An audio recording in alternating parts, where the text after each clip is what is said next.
Narciso de Dios vamos a hablar de una recentísima decisión del Gobierno de Aragón, concretamente de la Consejería de Vertebración del Territorio, Movilidad y Vivienda, que presentaba hace unos días junto a los miembros de la Comisión Asesora de Toponimia de Aragón, el Instituto Geográfico de Aragón y representantes de Prames, el proyecto 3000, que establece los nombres oficiales que teóricamente deberán usarse a partir de ahora en las publicaciones, teóricamente y prácticamente deberán usarse a partir de ahora en las publicaciones oficiales de las 160 montañas de más de 3000 metros que hay en Aragón. Una nomenclatura que ha generado bastante polémica y especialmente en el Valle de Benasque, especialmente en el Pirineo ribagorzano, donde algunos montañeros, algunos vecinos entienden que se ha dado preponderancia a la utilización de un aragonés normalizado, de un aragonés más cercano a parámetros del Pirineo occidental y no se ha tenido tanto en cuenta las lenguas vernáculas, las denominaciones tradicionales, la propia historia de los 3000 del corazón del Pirineo, de los 3000 del Valle de Benasque. Para hablar de ese tema tenemos a Narciso de Dios. Narciso, antes de nada, muy buenos días. Hola, buenos días, Ángel. Pues eso, que es una situación o una decisión que está generando polémica y que cuanto más se conoce, más polémica genera. A mí no me sorprende nada. Ya yo hablo como guía de montaña y como persona apasionada de la historia de la montaña y enamorado de ese valle de Benasque y de sus montañas, ¿no? Ya la cosa no pintaba muy bien en las primeras informaciones que salieron en la prensa en febrero, ¿no?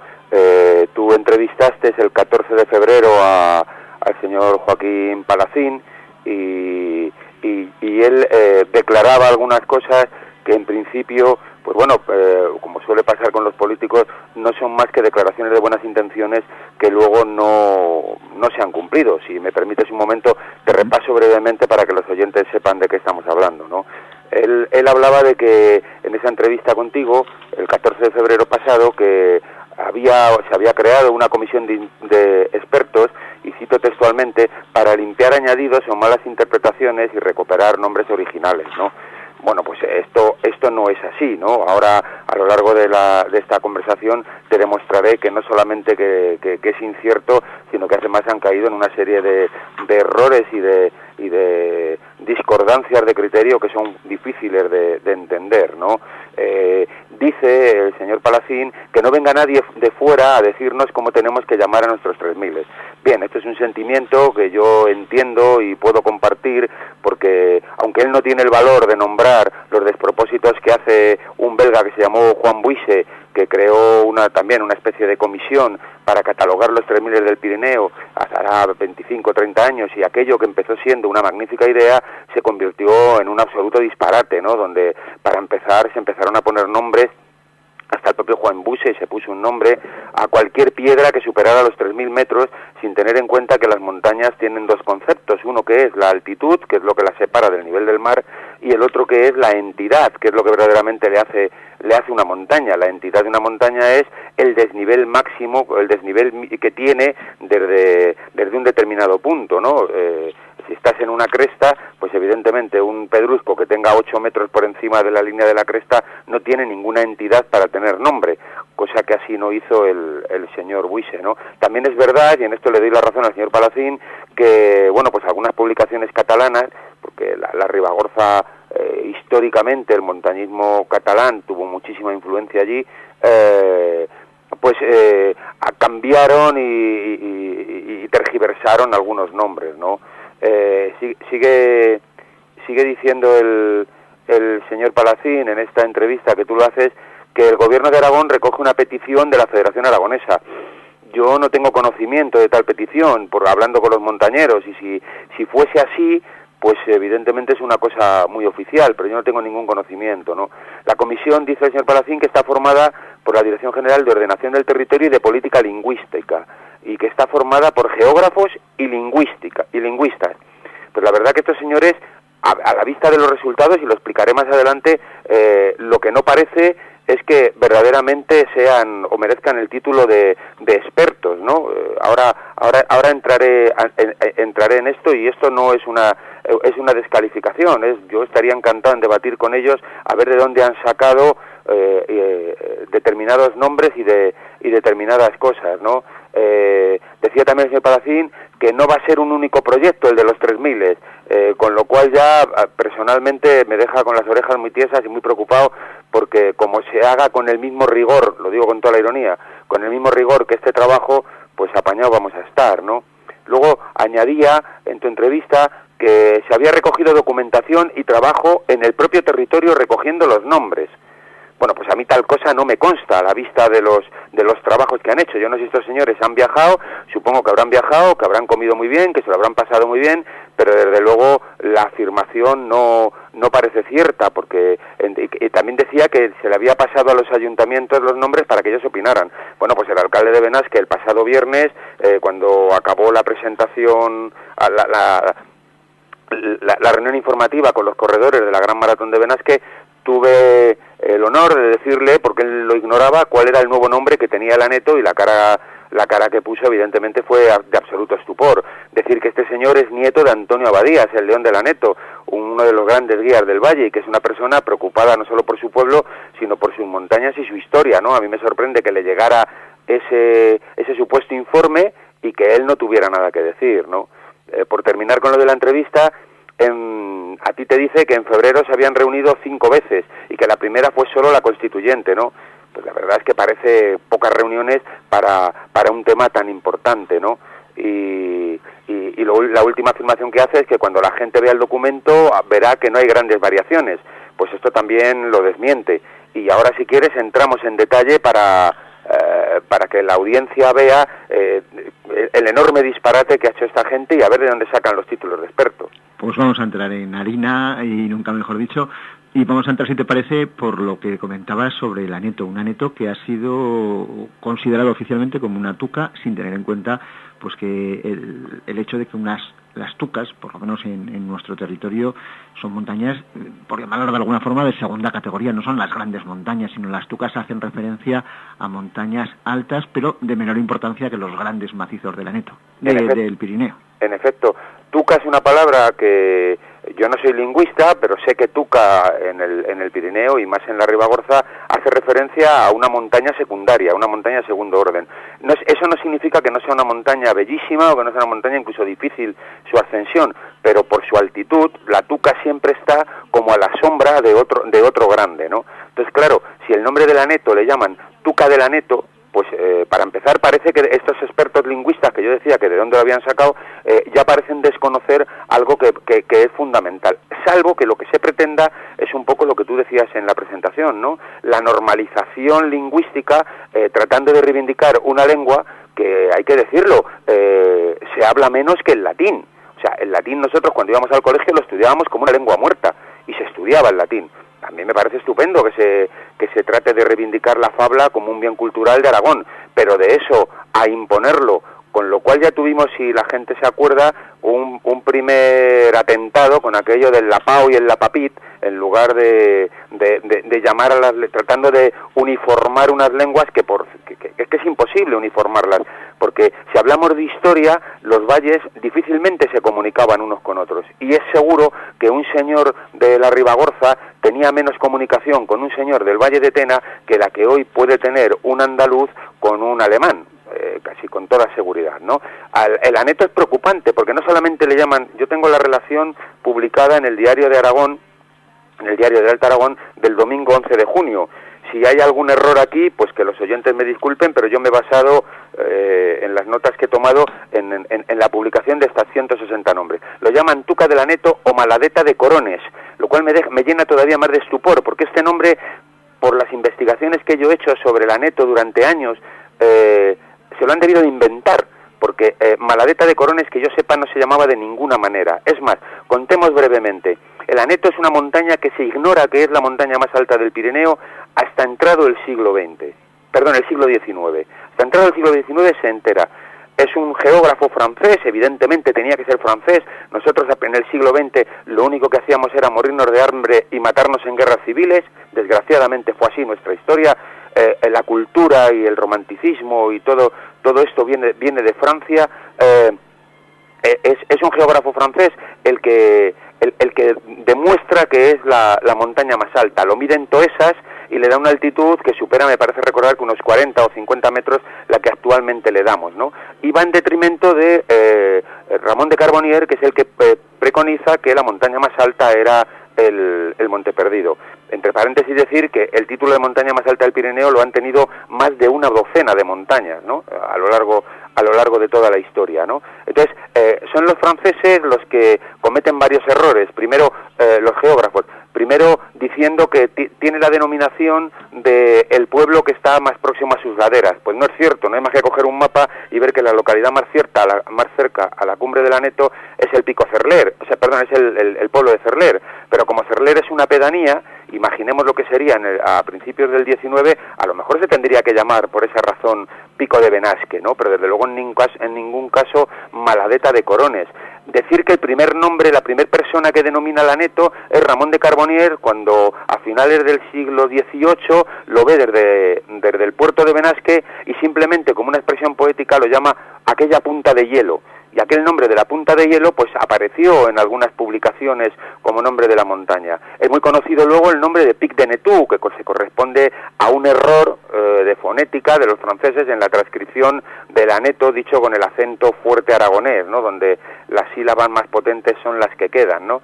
Pero es que digamos que fue un orcense olvidado, un científico orcense olvidado, Lucas Mayada, quien a partir de 1850 preconiza que se llama Aneto y no Pic de Netú, y lo logra. Y sin embargo, un personaje del que podemos hablar mucho, de principios del siglo XX, Luis Le Bondidier, él se pelea de que ni Pic de Netú ni Pico Aneto, sino que los pastores del Valle de Vallivierna le llaman La Punta.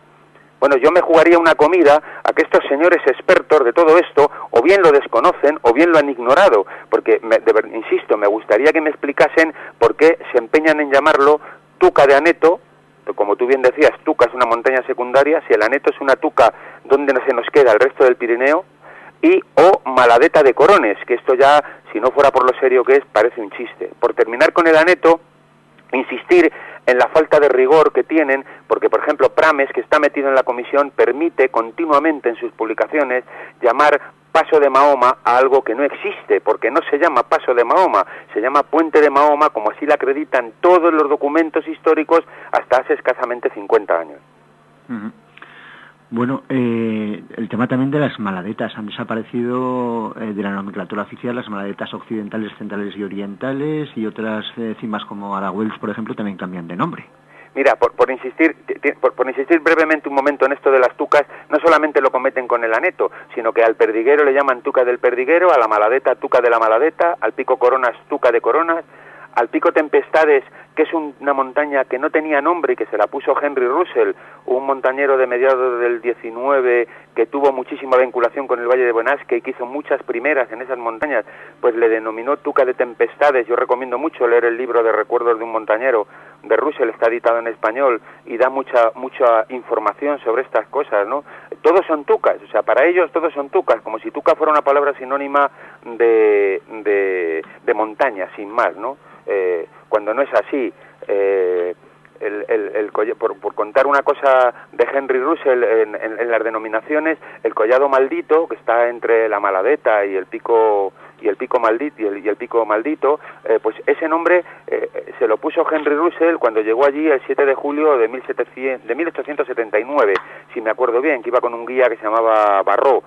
Russell escribió: ese precipicio cortado en hemiciclo lleva 1000 rastros en convulsiones. El frío, el rayo y el huracán le han desconjuntado. Puesto que el cuello no tiene todavía nombre, sin dudar se le puede dar el de cuello maldito. En efecto, no tenía nombre y lo único que ha pasado a la historia, en vez de como cuello maldito, collado maldito. Y esto no tiene nada que ver con cuál es el idioma que hablaran los pastores en la Alta Ribagorza o el idioma que se hablara en Zaragoza, porque directamente estas zonas de montaña ni existían ni tenían ningún valor para ellos, puesto que ni había pastos ni aprovechamientos ninguno, ¿no? si quieres, te puedo contar también varias incoherencias que encontró en el documento, ¿no? En la argumentación que hacen sobre los nombres. Monteperdido. Pues Monteperdido, evidentemente, todos sabemos que viene de una mala acepción de los franceses, de su Montperdi, porque cuando intentaban llegar a él, pues desde Tarbes se veía muy bien, pero acercándose a él les era imposible de llegar. Hombre, resulta curioso que la montaña que más y mejor se distingue de todo Aragón, que es el Monte Perdido, que se ve desde La Muela, cuando antes de llegar a Zaragoza en dirección al Pirineo, tú ya distingues en los días claros, se distingue el Monte Perdido, ¿no? Bueno, pues se perdió nuestro nombre de las tres sorores.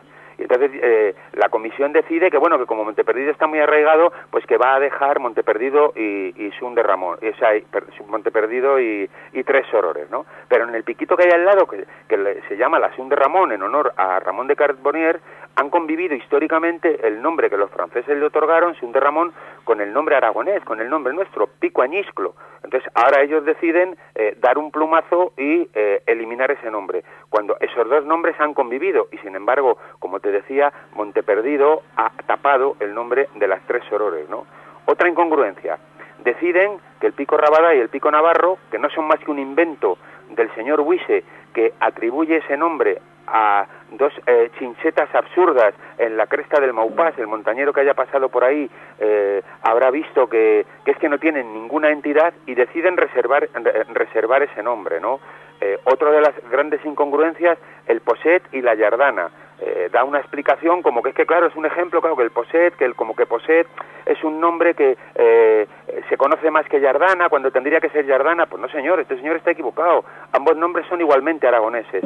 Poset es el nombre del Valle de Gistaín y Yardana es el nombre del Valle de Estós. Cuando una montaña grande tiene dos valles y tiene gente a ambos lados de la montaña, pues puede recibir diferentes denominaciones. Así pasa con el Cervino. El Cervino se llama Cervino desde lo italiano, y los suizos y los de habla alemana le llaman Matterhorn.